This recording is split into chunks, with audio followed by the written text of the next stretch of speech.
Hooray! Okay, so I am hoping that this is working. For some reason, I am the boldest person ever. And this Mercury retrograde, I was like, let me experiment with every piece of technology ever. Let me try to do a Clubhouse. Let me try to do a YouTube live stream, even though I've never done this before in my life. So please bear with me as I learn this technology, especially during a time that technology tends to go awry, especially with the energy in Aquarius. I don't know if anyone else's technology has just been on the fritz and super crazy the past couple of days, but nevertheless, that is so not what this video is about. Hi everyone, it is aligned with retrograde season in that we are talking about personal retrograde planets. And I think it gets such a bad rap. Like if we think about the way that we even approach Mercury retrograde, like oftentimes it is like villainized and demonized within the media. And I've had many clients who are like, am I broken because I have a Mercury retrograde in my birth chart, a Mars retrograde in my birth chart? No, it's actually an asset. Like I was going through this list of individuals who have, Mercury retrograde, Venus retrograde, Mars retrograde, and it showed up in such a consistent way of people who are really successful in those avenues. Like Mercury retrograde has so many writers, and Mercury is about communication and speaking. Venus retrograde has so many models, artists, and Venus is beauty. And Mars had individuals who are motivational speakers, and Mars is about our action and assertion, as well as athletes. So it really got me thinking about what an asset this could be. So I wanted to create a video about it, just in case you're curious about yours. And if you're catching this later, if you wouldn't mind, or you're catching it now, I'm saying hi, dropping a like, anything of the nature as I try to figure out the live stream technology. Okay, so we're going to take you through the personal planets. And just so you all know, outer planets are commonly retrograde. Okay, so like in a birth chart, it's not this intensely personal thing about you. It's more generational. It's more likely that outer planets will be retrograde than not. But personal planets, those are pretty juicy. And I'm going to take you through a couple of different ways to view them. So I'll start with Mercury because right now, Mercury's retrograde, and this is the one that's really villainized. And this is a personal one for me because I have my Mercury retrograde. So if you have Mercury retrograde, be sure to let me know in the chat. Let me know what sign it's in, or you could just comment and I'll get to it during the replay. So Mercury is the planet of communication, of speaking. And when the planet is retrograde, it basically stations, and since the Earth keeps turning, from our vantage point here on planet Earth, it appears as though the planet is moving backwards, and it begins to move past degrees that it's already treaded through. So with Mercury retrograde words, and there's this energy of going backwards, these individuals can feel, especially in their youth, very shy. They might not talk. They might feel really insecure if they do talk. It's considered in some astrology texts that Mercury retrograde can be karmic, and it could be tied to past lifetimes in which they use their voice for bad things. So spotlighted something that was meant to be kept under wraps, told someone secrets, so on and so forth. With the retrograde, it's about moving backward, right? Healing that past karma and being able to create more strength and more confidence in one's voice. So with Mercury retrograde, every time I see a retrograde in a birth chart, it just is waving a little flag to me, like, hello, look at me, because even though the planet is moving backwards, it's actually at its closest point here to Earth. Like we feel it more intensely when it is retrograde. So basically, if you have Mercury retrograde, it just means that your Mercury needs to be developed. And I think of retrograde planets like a boomerang. They have to be first filtered inward before they can echo outward, and sometimes even stronger, right, than other individuals who have it direct. So with Mercury retrograde, you can get caught up in your head with your own thoughts. Like, should I say this? Should I not say this? I know me personally, like when I was in class, I would sit there and rehearse what I'm saying, what was gonna add to the class in my mind over and over and over again before I said it, because I didn't want to say the wrong thing. I didn't want to mess up.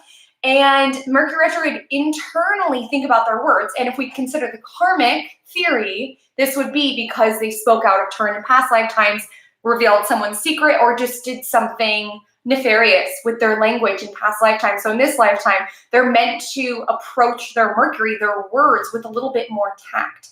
I do believe, when I was doing research, there's so many writers and public speakers who have this. I'm starting to truly believe it is a benefit, truly, because I think for us to write, for us to create a speech, there needs to be that internal dialogue before we can really convey the message outward. So with Mercury retrograde natives, they can be someone who's very thoughtful, like kind of all up in their head, like really only add something to the conversation unless it genuinely adds something to the conversation. Like, these are not the people who talk just to hear themselves talk, right? And when it shows up in writers and speakers, it just indicates someone who can be extraordinarily well-versed, eloquent, and has a gift of the gab, so to speak. Now, there also is, if you're a Mercury retrograde native, typically this shows up a lot in youth, like feeling insecure around your language, feeling blocked, not being able to, get your voice out. And then later in life, feeling a little bit more open, feeling a little bit more communicative. At least that was the case for me personally, going through a Mercury retrograde. And if you are Mercury retrograde, look when the planet goes direct in your progress chart. So I have a whole video on that. Look for Mercury retrograde, and you can learn how to find out when your progress Mercury goes direct, because you'll feel that alleviate. Like, I'm telling you, like, I did not really talk until like 21. And then when that progressed, Mercury went forward, like, I'm literally talking to a screen now. That's how much I talk. So it really is an asset. And because the quality of Mercury is so potent in your birth chart, and because you're having to do all this internal work and this deep work on it, it's considered that you came here with a message to tell, and that your work is around communicating in a way that you can best deliver it, right? You're not like a yapper for no reason. You're learning about how to perhaps be persuasive. You're learning how to get your point across. You're learning how to tell the truth, how to tell your truth, how to have confidence in your language, stand by what it is that you say. And I've commonly found that Mercury retrograde natives, I mean, this isn't on the positive side of Mercury retrograde, but a lot of like scam artists through the years have had Mercury retrograde within their birth charts. And I think it just sort of speaks to this energy of, being really thoughtful almost about your language. So use this power of Mercury retrograde. Remember, Mercury is a trickster. So Mercury retrograde individuals can use their powers for good, which is writing, speaking, conveying of messages, or use it for nefarious purposes like the scam artists that I saw. But if you consider the karmic point of view, they'll be paying for that, in lifetimes after. So let me know if you have any questions just on that piece, but I'm going to go ahead and take it to Venus retrograde natives, because this is the rarest. Venus is so rarely retrograde. It only occurs about once every year and a half. So if you have Venus retrograde within your natal chart, it is something that is more rare to find. And Venus, we know, is the planet of love. It's a planet of beauty. And with a Venus retrograde, there needs to be this internal journey, right? I think of retrograde planets as like waving this little flag, like, hey, look at me. And with Venus retrograde, it's like this energy of learning how to love oneself. I know that sounds very cliche, but truly, we cannot get the personal planets in our birth chart to work with us if they're retrograde until we go on this internal journey. So Mercury retrograde natives have to come inward to be like, okay, what do I want to add to the conversation? How do I want to communicate? And with Venus retrograde, they need to look inward and be like, okay, what are my values? What do I love about myself? What can I expand within myself to make myself feel more beautiful? It's not like it's not a direct supercharge of Venus until we go on this internal journey. Doesn't mean that you're doomed in love, not at all. But I would say for my Venus retrograde Venus is that you need to go on that internal journey of self-love, of looking inward, of expanding what you find valuable within yourself before you can really connect in a romantic way. Many Venus retrograde natives feel like late bloomers because there is this boomerang action, right? Like kind of coming inward with Venus. So I had a client just last week. We were talking about her Venus retrograde, and she's stunning, first of all. So don't believe that Venus retrograde individuals would ever be ugly just because it's the planet of beauty. And she was telling me that she always felt ugly because like none of the guys in her high school would date her. And then she ran into one of the guys from her high school and she was like, why did we never date? And she was like, he said, all the guys were so intimidated of you. So, but for the chart holder themselves, they can feel awkward. They can feel like they're not a good fit or that people aren't interested in them romantically. There can kind of be this late blooming sort of sensation with Venus retrograde. There can also be this energy, like I said, many models have Venus retrograde because it's almost this internal journey around the qualities of Venus, of like what beauty means to me, what style means to me, what aesthetic means to me, and then letting it echo out.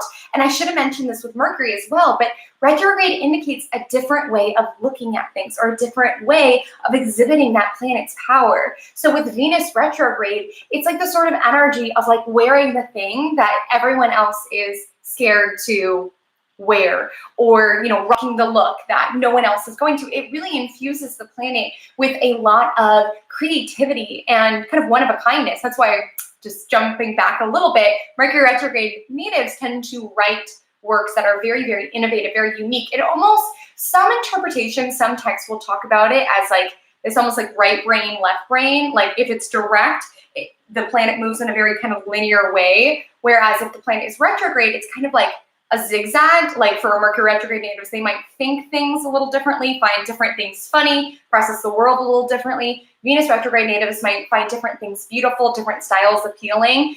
And that's a beautiful thing. And it really makes these individuals super innovative and really powerful because they do have, this different way for Venus retrograde, way of processing beauty or exhibiting their beauty or also loving. They can be someone who, rejects the cookie cutter forms of love and romance and decides to, create something that feels really intuitive and really in tune with them. Also, Venus is money. So if you are a Venus retrograde native, it's not that, this is why I felt inspired to do this live stream, is because it is not that you're not gonna get money in this lifetime. It's that you need to learn your relationship to money. You need to learn your true value system, or else, accepting money from other people for your services is going to feel a little bit awkward in a sense. And it's almost like when you go on, I know I can't talk about Venus retrograde without sounding really cliche and cheesy. It's just the rules. But when you go on this internal journey of what is it that I love and adore about myself? Like, what are the qualities I value within myself? Can I feel comfortable accepting payment for these things? The more you can kind of go on that journey, the more your Venus will really start working for you. And you'll want to see when your progressed Venus goes direct, because you'll feel the effects of it alleviate a bit after that point. Now, the final planet I want to talk about is Mars retrograde. And if you have any questions, feel free to pop in the live chat. This is my first time doing a YouTube live stream. I truthfully am not quite sure what's going on, but if you do have a question on any of this, please pop it in. So Mars retrograde natives. And this is the only retrograde that I haven't done a video on my channel, which I definitely need to. But with Mars, it's a planet of action and assertion, of going after what we want, right? And I was looking at retrograde natives, and do you guys know who Gary Vaynerchuk is? He's like the guy on like, I don't know, Instagram who's always like yelling at you, like, do more, like you gotta get up and do the thing. Like he's like a motivational speaker, and he has Mars retrograde in his birth chart, which caught me as really fascinating. Like that's what I'm saying. I've looked at so many people that I'm starting to believe that it's more of a good thing than a negative. That is, if you do the work on that planet and what that planet is trying to teach you. So with Mercury, what is my message? What is it that I want to share? With Venus, what is it that I value? What is my personal, sense of beauty? What is my personal relationship with money? And with Mars, what is it that I fight for? What is it that I go after? And how is it that I go after it? So in Gary's Gary's case, it was like this internal journey, right? Of like feeling unsatisfied and being like, I gotta get up and I've got to do this, and developing this closer relationship with Mars. Because when a planet is retrograde, it's actually the closest in its orbit to Earth, so we feel it more intensely. So even though it's operating in a different way, even though it's moving backwards rather than forwards, its impact on our chart is even more enhanced. So other themes with Mars retrograde, because it's like a boomerang, right? Having to deal with kind of the internal effect and then letting that power externally echo into the world.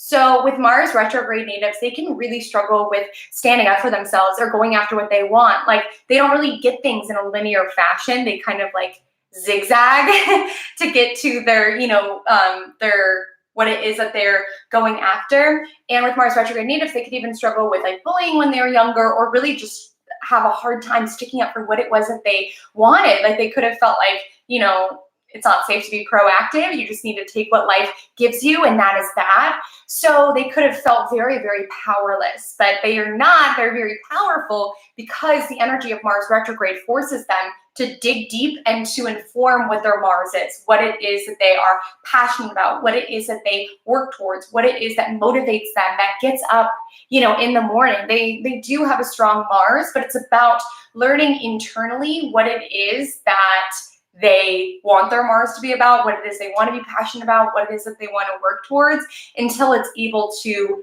boomerang out. There could also be a connection with body, physicality. Mars retrograde natives, I had a client, let's see, this was a while ago, maybe a year ago, I remember it was December, but I can't remember. So it must have been December 2019. I had a client who had Mars retrograde, and he was, I think he's 5'2" or so, and he always like loved football, and he could like never, play football. So that's kind of like that Mars retrograde energy as like kind of awkwardness or not knowing exactly how to express that Mars, which is action and assertion. And then later in life, he found, so he's like a really, really good skateboarder, which I didn't know, but actually like being shorter can actually be an advantage in some forms of skateboarding. And he's actually like really, really good. Like he used to do tournaments and stuff like that. So his Mars retrograde story was just about learning, the power that comes from within and finding a way to kind of express his anger and his action in a way that like worked for him in a productive manner. That's also important, is that Mars retrograde natives are learning how to deal with anger in a productive and kind of direct way, because Mars retrograde natives, there was like this story, and remember, there are some astrologers and some texts that say that retrograde planets are karma from past lives. So with Venus retrograde, someone who used their beauty for nefarious reasons. Someone with Mars, someone who used their anger in nefarious reasons. So it's almost like being incarnated into this lifetime and feeling like, well, I need to just take what people give to me. It's not safe to stick up for myself. It's not safe to deal with my anger. So it's almost like this bottling up effect of like bottling, and then it can kind of explode. So with Mars retrograde natives, pouring your anger into something, whether it's some form of physicality or just finding healthy, direct ways to address things, and being direct. Like I said, with Mars retrograde, there can be like knowing what you want, but going in roundabout ways. And there really needs to be some strengthening around, this is what I want, this is who I am, I'm going to stick up for it myself, these are my boundaries, so on and so forth. So friends, those were the 3 planets I wanted to talk about, the personal planet retrogrades. If you have any questions, please comment below, or you can drop it in the chat. I am here to answer any of your questions. This is my first time on the live stream, as I've said a million times. So if you have any tips, tricks, please, I'm all ears. I'm so, so appreciative for anyone who chose to stop by, subscribe to my channel. It really just makes my heart soar. You can find me over on Instagram. It's at Comet Astrology. I do an IGTV every Monday morning called Magic Monday. And I don't think there's any questions unless I just don't see it, because I'm like learning about this screen. But until we meet again, drink lots of water and stay positive. Take care.